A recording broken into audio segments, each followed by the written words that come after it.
everywhere. GBS.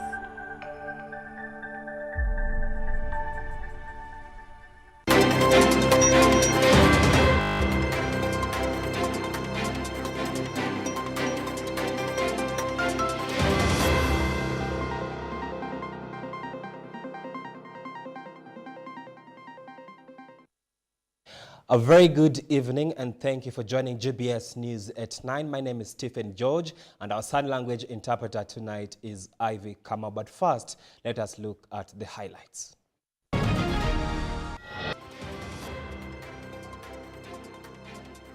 Albert Ojwang laid to rest in Homa Bay after tense vigil with no police presence on ground.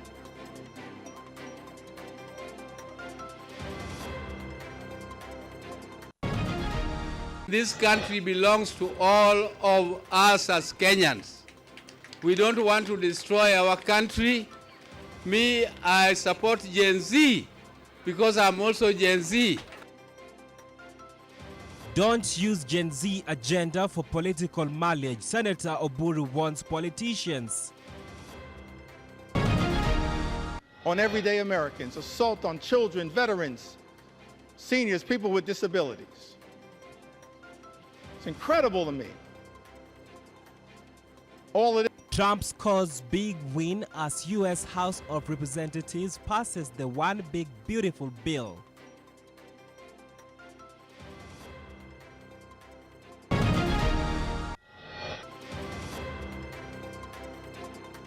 Harambee Stars head coach Benny McCarthy names his provisional squad ahead of the upcoming CAF African Nations Championships.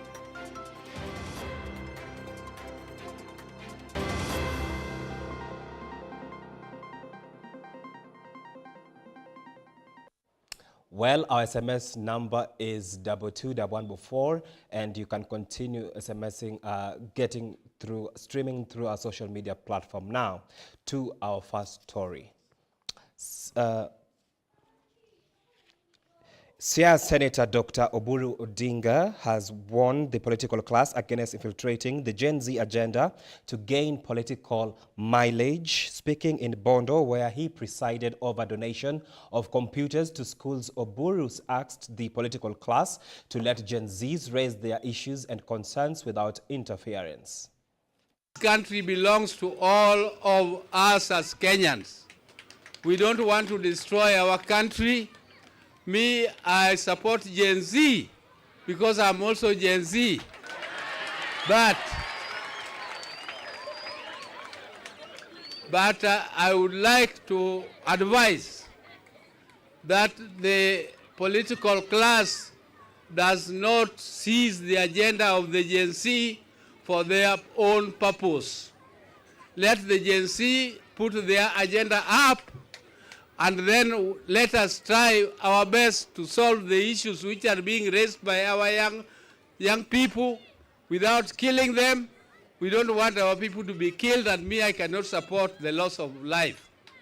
I also cannot support loss of property. But what we must support is democracy.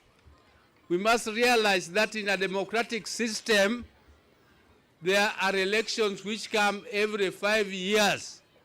If you are given mandate to serve, you serve as within the 5 years given to you by the Constitution.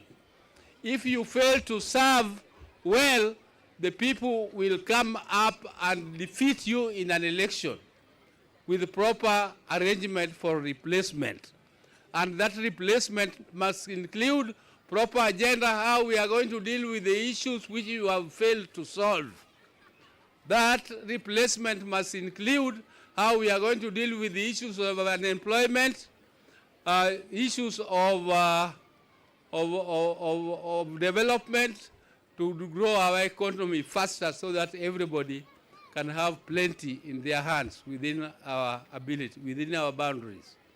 But those changes which we have to make after 5 years, it does not include picketing and rioting and demonstrations. Demonstrations are not a means to change systems. Demonstrations are a means to express opinion. opinion which you don't want to accept, people want to show you through demonstrations. But we should not use demonstrations as a means of changing. How, when you say you want to go and occupy State House, under which provision in the Constitution do you want to go and occupy State House? Under which provision of the Constitution?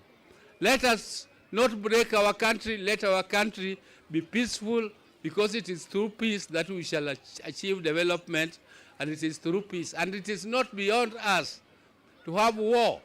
We have wars in the Congo. We have wars in South Sudan. We have wars in Somalia here.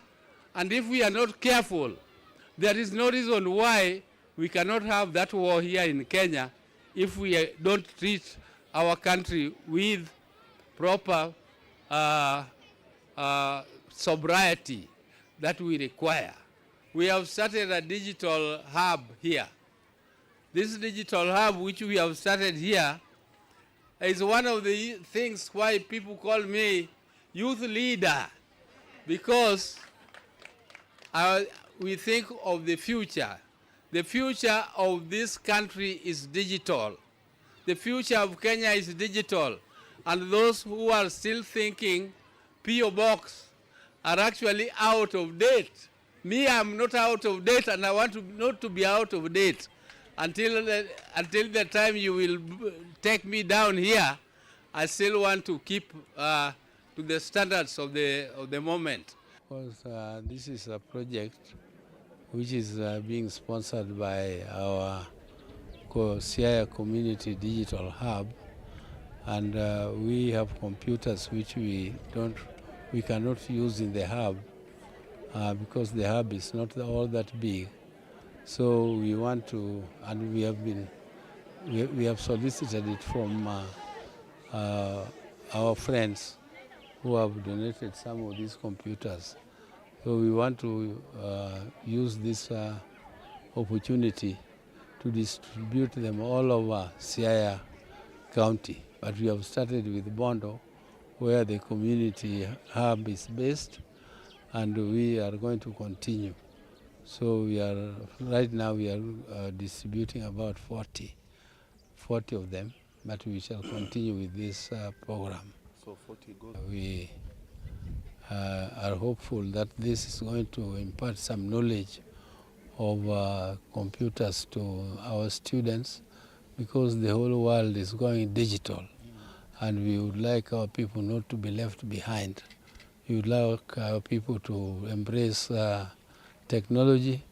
We would like them to embrace IT, intelligence, artificial intelligence, and we want to them to start from early stages when they are still in school, so that by the time they go to university, they are already quite acquainted with the basics of the technology, and they can continue to develop further. But we also have our own hub here in Bondo, where students who are at the university or are already graduates, teachers from different institutions and schools can come and improve their skills, and where we also train people to acquire jobs digital jobs, without necessarily going to knock the doors of the offices to get jobs. So this is something which we are also doing separately in the Siaya Community Development Hub, and the work is quite advanced, and we are soon going to be issuing certificates to those who graduate. Albert Ojwang was today laid to rest at his family home in Kakwonyo Village, Kabondo Kasipul in Homa Bay County. The burial ceremony took place at Nyawango Primary School, where family, friends and students and community members gathered to pay their final respects. The funeral service was marked by a somber atmosphere and a large turnout, including local leaders such as Homa Bay Governor Gladys Wanga, Women Representative Joyce Bensuda and other politicians. But take note, no police police presence was today witnessed during the burial. The burial followed a tense night vigil and chaotic scenes the previous day when mourners intercepted the hearse carrying Ojwang's body and diverted it to Mawego police station, where he had been briefly held before his death and set the station ablaze. Susan Nganga reports.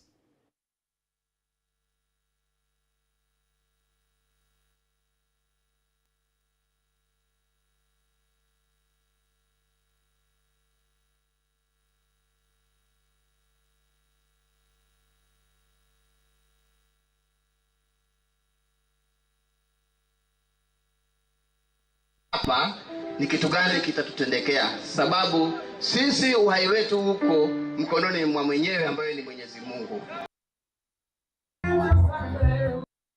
In Homa Bay County today, thousands gathered to lay to rest blogger and teacher Albert Ojwang, a burial that quickly became a poignant symbol of the fight against police brutality in Kenya. Baada ya hapa ni kitu gani kitatutendekea, sababu sisi uhai wetu huko mkononi mwa mwenyewe ambaye ni Mwenyezi Mungu.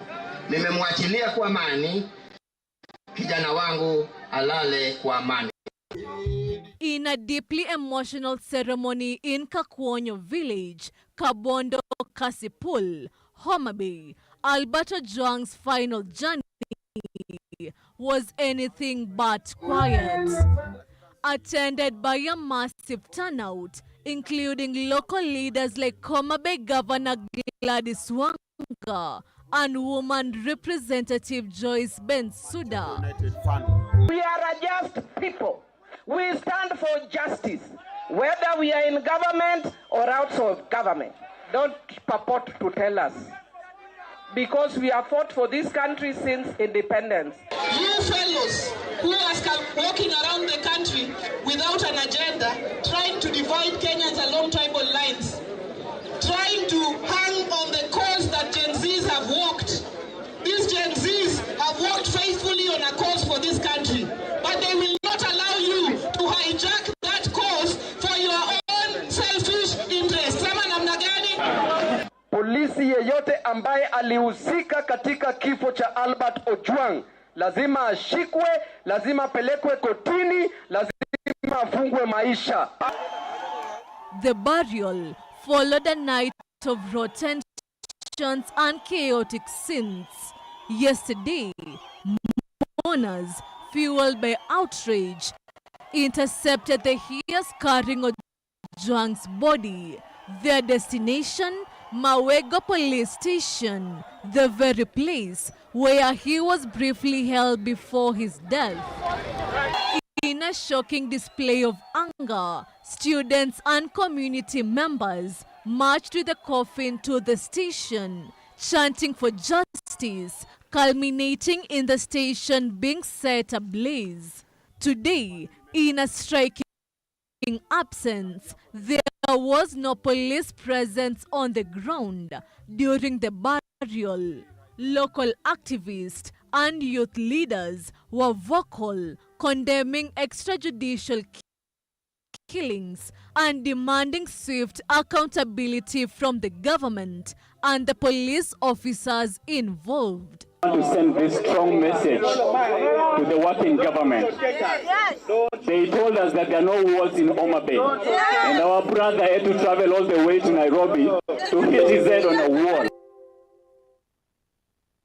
a police cell. So we are planning a date with the police, and we are going to hit our heads on the wall until that justice shall be found. Comrades, power! Comrades, power!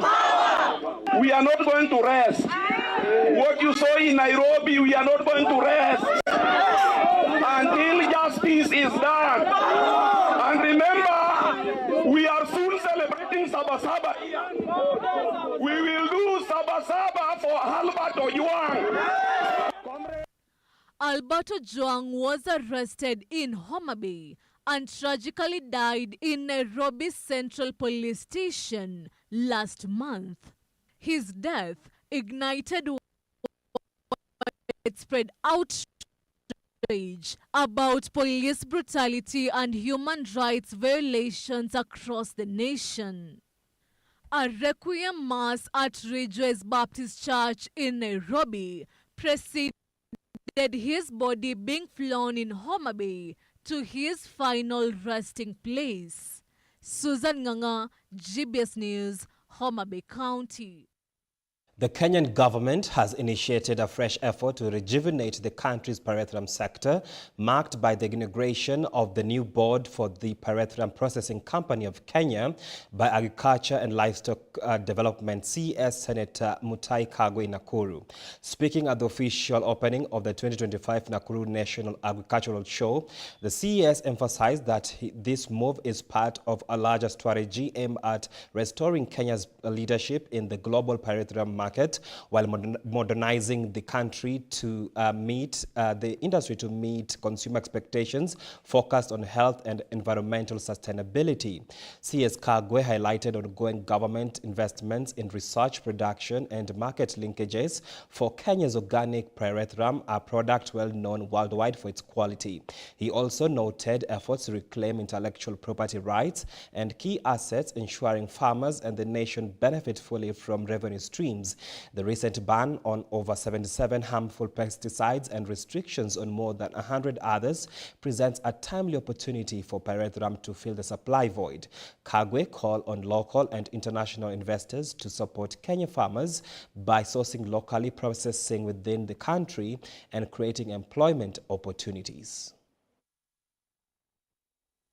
Yesterday, I had the distinguished honor of inaugurating the Pyrethrum Processing Company of Kenya board here in Nakuru. This is a first. Our goal is to revive this sector by concurrently addressing both the supply and demand side factors to not only regain our position in this value chain globally, but innovate to meet the demands of a never more aspirational, environmentally and health-conscious consumer. We are really looking at is the possibility, and we would like to encourage local and international farmers to grow large-scale yellow maize, large-scale soya production locally instead of importing. Launching the frictionless e-voucher subsidy systems in the next 4 weeks in time for the short range. By streamlining the Kenya Integrated Agricultural Management Information System, KIAMIS, with the other government-run e-voucher system, we shall seamlessly reduce the distribution cost of our farmers' input subsidies from fertilizer to livestock vaccination, artificial insemination, feedlots, restocking management, and therefore assure traceability of our animal and crop produce, and crucially, accountability of scarce resources. So this is just a model. Now to the Boomerang edition. Our Boomerang captain Victor Oduny takes us to the terrain of Boomerang tonight, full of satire and laughter. Let's have a look. And the stage has been set for the weekly Boomerang edition. I'm your Boomerang captain and pilot, Victor Oduny. And first to appear on stage is Waziri wa Usalama wa Ndani, Kipchumba Murkomen. Here, we will now call him Kipchumba Murkomen. With a reason. Listen to him. Ama mtu mwenye anatupiwa mawe polisi anataka kuua polisi ati atakuja kubembelezwa. A very reckless statement from Waziri. Indeed, power corrupts mind. The public couldn't countenance this. Lakini mtu mwenye anakuja kuchukua bunduki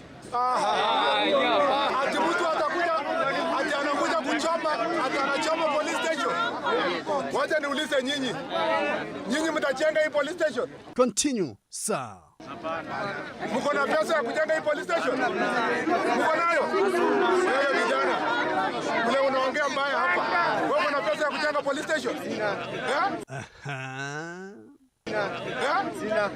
Na hii maneno unaongea mingi ni ya nini? And to show seriousness, sir, point your finger. Kuna watu wanatuweka vidole kwa macho. Murkomen, the corporal or the superintendent. Red hot. Mmenisikia? Yes, sir. Please, hiyo ya jana ikuwe ya mwisho. Police station na police officer. Unatoroka tu wakati unaona ile yenye uko nayo, hata ukipeleka 5 6 bado ni wengi. Will you stand by the police for the brutality on the citizens? And we will defend you to the hilt. Seriously? Sumutaona? You can call it order from above. Na hii sio yangu peke yake, ni amri kutoka juu. Mumesikia? Yes, sir. Ni amri kutoka juu. For Mr. Murkomen and Kasongo government, the atrocities meted on the people or the hoi polloi is all a good job. What a shame. So, nawashukuru sana. Good job nyinyi wote. Niliwaona jana kabisa. And somebody has a wish in law. Mimi siku moja Mungu akinisaidia nitaweka sheria. If you aim and pull a trigger on somebody this way. Ukipiga risasi mtu ambaye hana hatia hivi wewe. Uangalie huyu ni mtu. Upige risasi ukiona ndiye huyu. Na hana buduki. Ni mtu hana rungu, hana kisu. Unapiga huyu hivi. From where will you seek redress?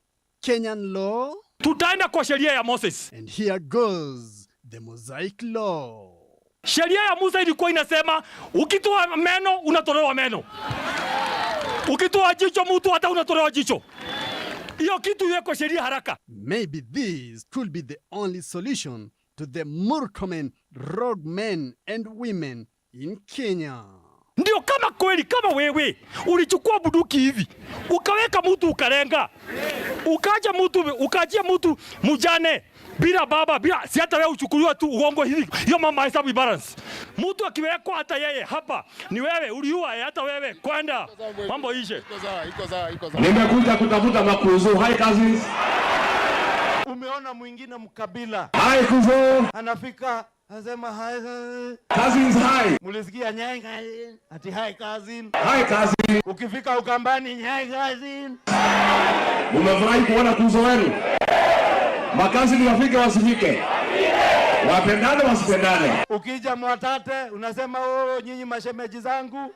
Hata nimeona mama hapa karibu ni muoe, lakini wakati nilikuwa dio nikafanya mambo yangu nikamwacha na mtoto Sasa anatusaidia jameni. Wasonge pamoja wasisonge. Watafute serikali pamoja wasitafute. Wacha niona salamu ya makuzo. Hai kazi. Mimi ninajua ni mtu ya kusikiza ground. Na kama ground ni hiyo akae kwa. Hapa ground inasemaje? Hapa ground inasemaje? Hapa ni Vihiga. Pale kwa Musalia Mudavadi. Musalia anajua vile mnasema. Ama hana habari? Ana habari ama hana? Hebu mwambie Musalia watu wa Vihiga mnasemaje? Harambee! Wewe Ruto, wewe Kasongo, wewe Zakayo, wewe Kaongo, wewe mtu wa kutenga, wewe mwizi. Wale wa matusi waendelee na matusi, si ndio? Wewe muuaji. Sio matusi mzuri. Wewe muuaji. Aende asiende. Na kama ground ni hiyo akae kwa. Aende asiende. Mimi watu ya Mlebe Nation. Mjue sisi tunaangalia kasi. Usifikirie ati kwa sababu umeingia kwa Munyoro that's a minimal qualification. Hapana. Mambo ya Rigathi Gachagua tumeachana na yeye. Kabisa hatutaki. Mambo ya matusi. Ameanza kutusi Mama Ngina. Na akasema akaenda kuomba msamaha. Inaonekana hii jambo bado iko katika ndani yake. Amezoea na tena akikalia kiti matusi tu atazidi tu kuleta matusi. So hatutaki yeye na akae huko kwao. And away from the Rigiji story, And shame on you if you carry the sufuria on your head, demonstrating in Kenya for the price of unga to drop, and you have now accompanied Kasongo.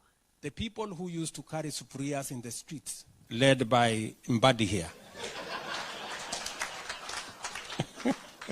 Spare none, for they gave you a sleepless night in your early days in State House. Yeah?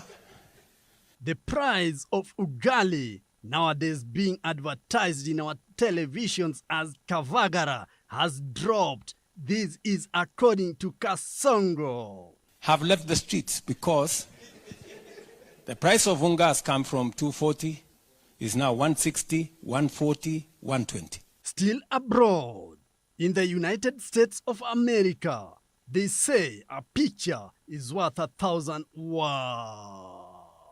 Look at President Trump and guess what is going in his mind. That's so beautifully stated.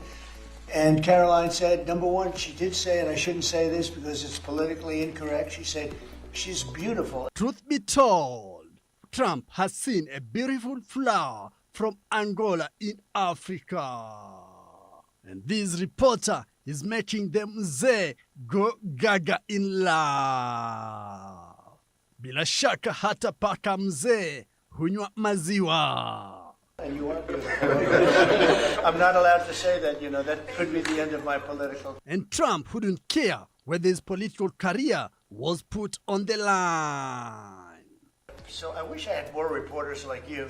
You covered Africa for a long time? Yes, for over 10 years. Wow. I covered even your first administration. Yes, I know that. That's great. Well, thank you. That's so nice that you said that. Appreciate it. Imagine all this beautiful jewel found in Africa. And Trump has confirmed beautiful, both from outside and... Correct what I said anyway. But you are beautiful, and you're beautiful inside. So I wish I had more reporters like you.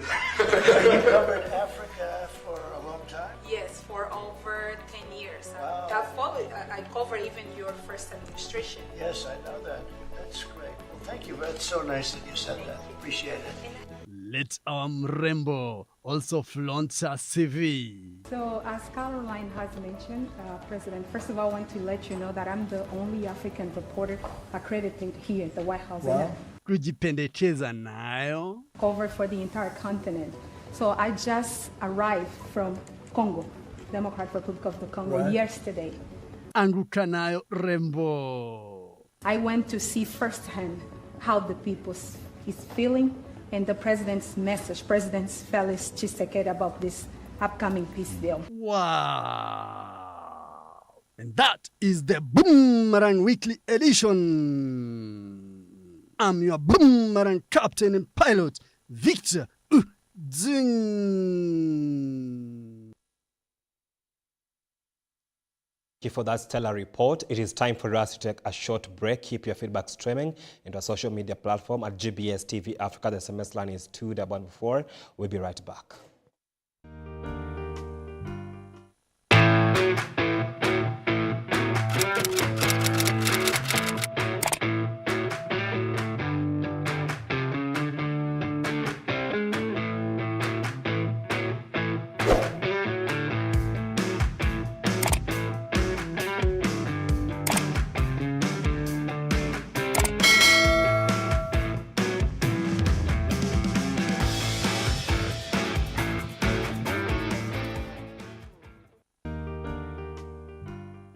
Hello, my name is Nyabio. I'm from Mahanim. Call this school a good school because the second my mom saw it, she saw it was Christian-based. And when I see Christian-based, that's what the character my mother wants for me. And I like the sports that we play for PE. Like sometimes we play table tennis, we can play football, we match. And on Fridays we have games. And we verse the teachers in football. And this is why I think the school is the best school your children can go to.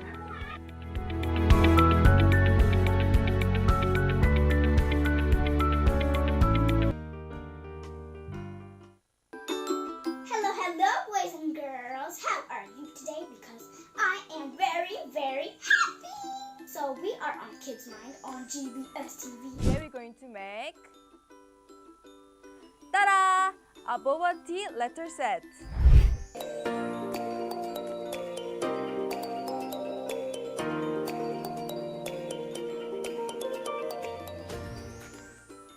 We are moving to singing class. Skinamarinky dinky ding, skinamarinky doo. I love you. The tortoise and the hare. Friends, do you know about this story? Now you're finished to make.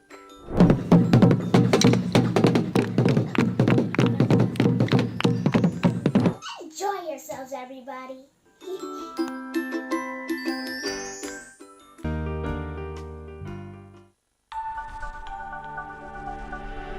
Everywhere, GBS.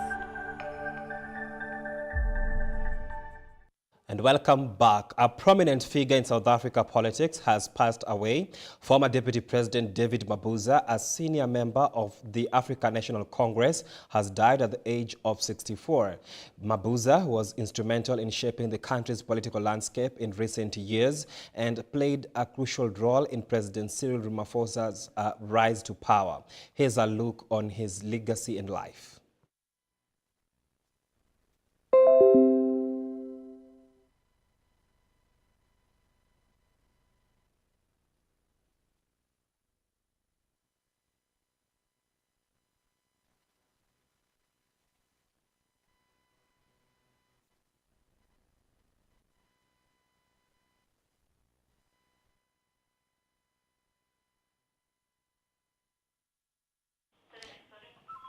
Moving swiftly, the International Monetary Fund praised Senegal for acting to engage reforms to strengthen its economy while also working with the IMF to clarify and amend its debt position after it uncovered misreporting of how much the African country owed creditors.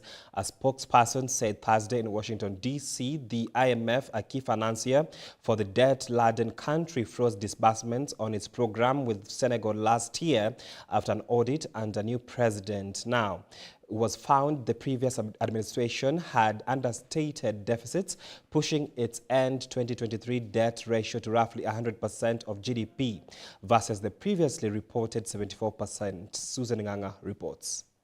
The International Monetary Fund has commended Senegal's new government for its bold steps towards economic reform and transparency. At a press briefing, IMF Communication Director Julie Kozak praised the West African country for confronting fiscal challenges head-on. Senegal's reform efforts comes after the International Monetary Fund discovered misreporting of its debt under the previous administration. An ongoing audit revealed the country's debt ratio at the end of 2023 was nearly 100% of GDP, much higher than the earlier reported 74%. The fund paused disbursements to Senegal, but says it remained engaged and awaits the final audit report before determining the next steps. We strongly welcome the new government's commitment to transparency in revealing the discrepancies in the reported debt and the fiscal deficits. The authorities are conducting their own audit, and that audit is ongoing. We understand that the audit is close to being finalized, and we're waiting for its completion to better understand the challenges and how we can move forward. And so ultimately, as we wait for that report, we are going to refrain from kind of commenting on any numbers. We're waiting for the report, and we will remain very closely engaged. Turning to Egypt, Kozak highlighted the country's continued progress under its economic reform program. To support Egypt's efforts, IMF will combine the fifth and sixth reviews of the country's $8 billion loan program this fall, giving the government more time to meet key targets. Egypt continues to make progress under its macroeconomic reform program, and we can say that there's been notable improvements in inflation and in the level of foreign exchange reserves, which have increased. To move further and to really safeguard macroeconomic stability in Egypt and to bolster the country's resilience to shocks, it is essential to deepen reforms. And this is particularly important to reduce the state footprint in the economy, level the playing field, and improve the business environment. But while countries like Senegal and Egypt are progressing, the fund warned of a growing global challenge, the steep decline in international aid. On the aid side, what we've been warning about for quite some time is that official development assistance in general has been on a declining downward trend for many, many years. And we see the impact of the decline in official development assistance in low-income countries. So this is a broad trend that we observe globally across many countries, affecting low-income countries. The Monetary Fund is urging nations to find new ways to fund development by mobilizing domestic resources, improving fiscal policy, and working with global partners. But what it means for those countries is that they are going to have to both, work with, the IMF, other MDBs, donors who are still providing financing, but most importantly, those countries are going to need to look for ways to mobilize domestic resources so that they can fund many of their own development needs. Susan Nganga, GBS.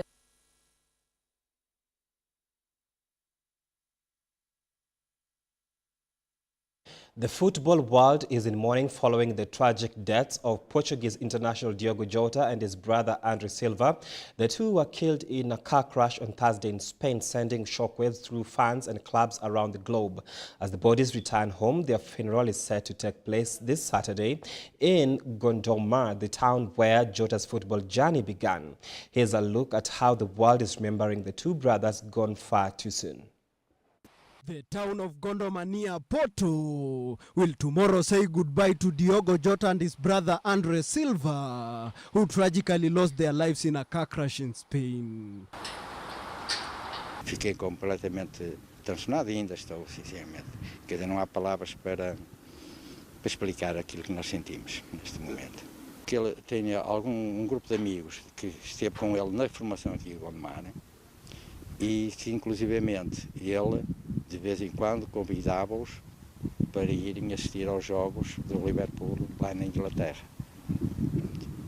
E eles iam, havia um grupo de amigos que ele nunca esqueceu ao longo dos anos e que iam. Portanto, isso prova a humildade da pessoa em si. The hearse carrying Jota's body returned to Portugal today as fans and family prepare for a funeral that has deeply moved the football world. Devastated. Devastated.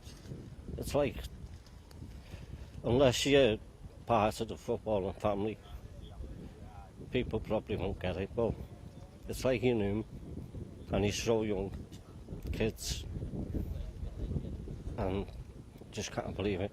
Jota, a key figure for Liverpool and Portugal, scored 65 goals in 182 appearances and helped the Reds win 3 major titles. His last goal for the club was the winner in the Merseyside derby against Everton in April, which moved the team closer to the league title. Known for his sharp instincts and tireless work rate, he was one of Europe's most respected forwards. His brother Andre, who played for Portuguese club Penafiel in the lower division, shared the same drive and love for the game. As the football world grieves, it also remembers not just the goals and the games, but the passion, heart, and the bond the two brothers carried with them every step of the way. Elvin Muyodi, GBS Sports. Prime Minister Narendra Modi of India landed in Trinidad and Tobago yesterday evening. He was welcomed by his host, Prime Minister Kamla. The two-day state visit aims to strengthen ties between India and Trinidad and Tobago.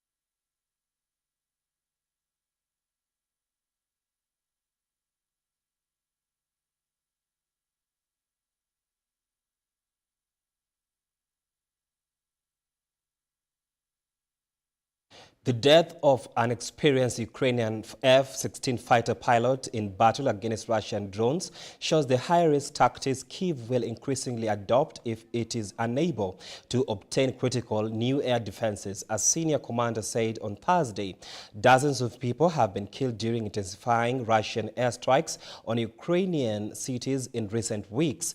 A trend officials have said will worsen if Kyiv's allies do not step up supplies of critical munitions. A somber procession walked through Kyiv on Thursday as onlookers took a knee to pay their respects to F-16 fighter pilot Maxim Utmenko. Utmenko was killed on June 29th after shooting down 7 Russian Shahid drones during a massive attack that included hundreds of drones as well as missiles. Oleg Zalchuk, deputy commander of Ukraine Western Air Command, said that the experienced pilot death in battle shows the high-risk tactics Kyiv will increasingly adopt if it is unable to obtain crucial new air defenses. Its warning comes day after the Pentagon said it was posting some supplies of arms Ukraine needs to defend its cities, including missiles carried by F-16s. All must understand that there is no such thing as enough weapons. Therefore, if we cannot use the missiles because we do not get them, then it will be very difficult. It means that one means of destruction of air targets will not work. Zalchuk said the pilot first fired all of the jet's air-to-air missiles, then resorted to firing his plane's cannons, a risky tactic that requires pilots to get close to the drones. A flight to perform a military task is a risk itself, while firing a cannon is a triple risk. But to take into consideration other things too. If we do not shoot down a Shahid drone, and it falls on a settlement, on a building, and people die, what should we choose? Of course, we choose to destroy air targets, despite how difficult and risky it is. Deputy Air Force Commander said at the ceremony, Utmenko was among the first 12 pilots to train on the prized American-made fighter, which Kyiv began deploying last August. Reporting for GBS TV, I'm Paul Ermine. The U.S. House of Representatives has narrowly passed President Donald Trump's sweeping budget legislation, the One Big Beautiful Bill, which extends tax cuts, funds large-scale deportations, and significantly cuts social safety net programs. Overcoming resistance within his own party, Trump hailed the bill as a transformative victory that reshapes federal spending and immigration enforcement. Here's more on the story. Yeas are 218, the nays are 214. The motion is adopted. The U.S. House of Representatives has narrowly approved President Donald Trump's ambitious budget plan, known as the One Big Beautiful Bill. The legislation extends significant tax cuts, allocates tens of billions of dollars towards mass deportations, and makes deep cuts to social safety net programs designed to support low-income Americans. This sweeping package marks one of most significant legislative victories since entering office. When you go over the bill, it was very easy to get him to a yes. You know, we went over that bill, and point after point, biggest tax cut in history, great for security, great on the southern border, immigration is covered. We covered just about everything. Again, it's the biggest bill ever signed of its kind. Despite facing strong opposition from some members of his own Republican Party, Trump successively rallied enough support to pass the controversial bill. He hailed the legislation as transformative, emphasizing its focus on reducing government spending and strengthening immigration enforcement. Supporters argue that the bill promotes economic growth and national security, while critics warn it will increase hardships for vulnerable populations. Speaker, this is extraordinary. This assault on everyday Americans, assault on children, veterans, seniors, people with disabilities. It's incredible to me. All of this in this one big ugly bill. Take your time. Ripping food away from children, literally. Ripping food out of the mouths of hungry children, hungry veterans, and hungry seniors. Mr. Speaker, that's not America. We're better than that. The passage of the bill underscores deep divisions within American politics over social welfare and immigration policies. As the debate continues, many Americans are closely watching how these changes will impact communities nationwide. The One Big Beautiful Bill signals a bold shift in federal priorities, with consequences likely to be felt across the country in the incoming months. Well, it is time for your most favorite segment of the show, the Sports News. Let's get sporty.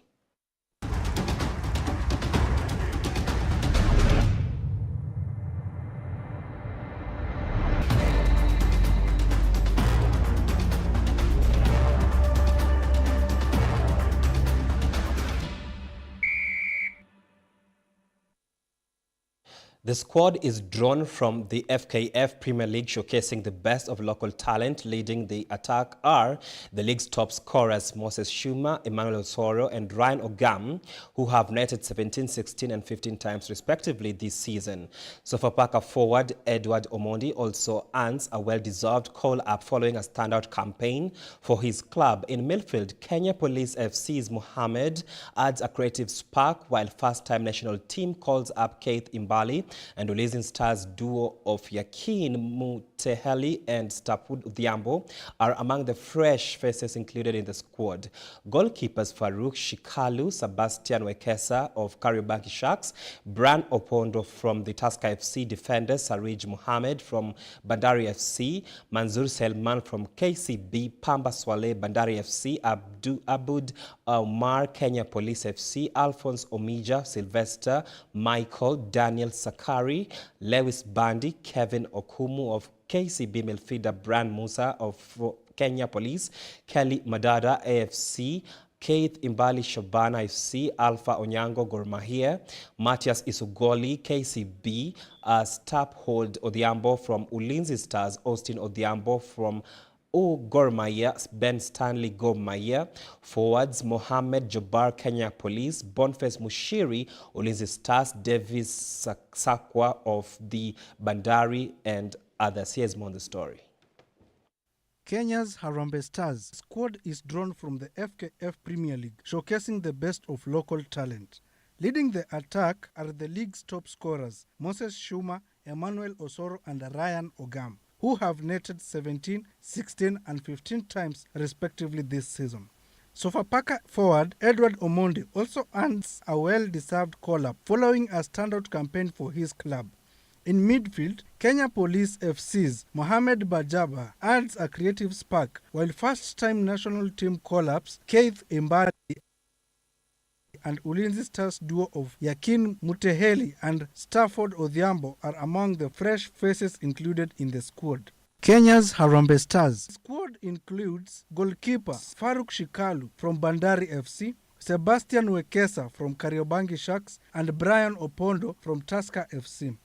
The defenders are Siraj Mohammed from Bandari FC, Manzur Suleiman from KCB, Pamba Swale from Bandari FC, Abud Omar from Kenya Police, Alpha Omija from Gor Mahia, Sylvester Owino from Gor Mahia, Michael Kibwage from Tusker FC, Daniel Sakari from Kenya Police, Lewis Bandi from AFC Leopards and Kevin Okumu from KCB.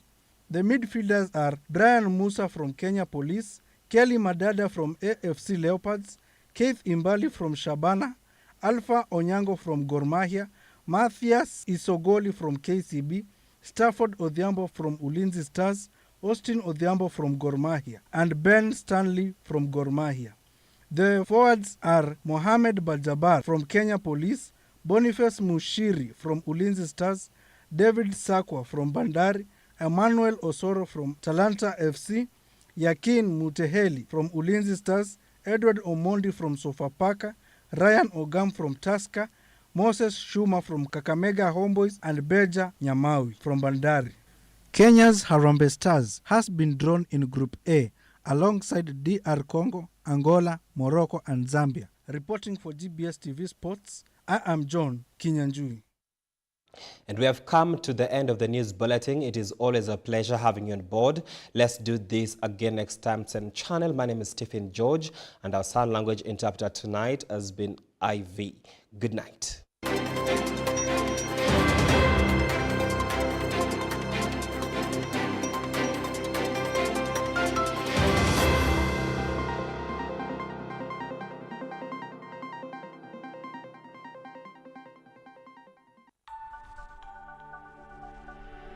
Everywhere, GBS.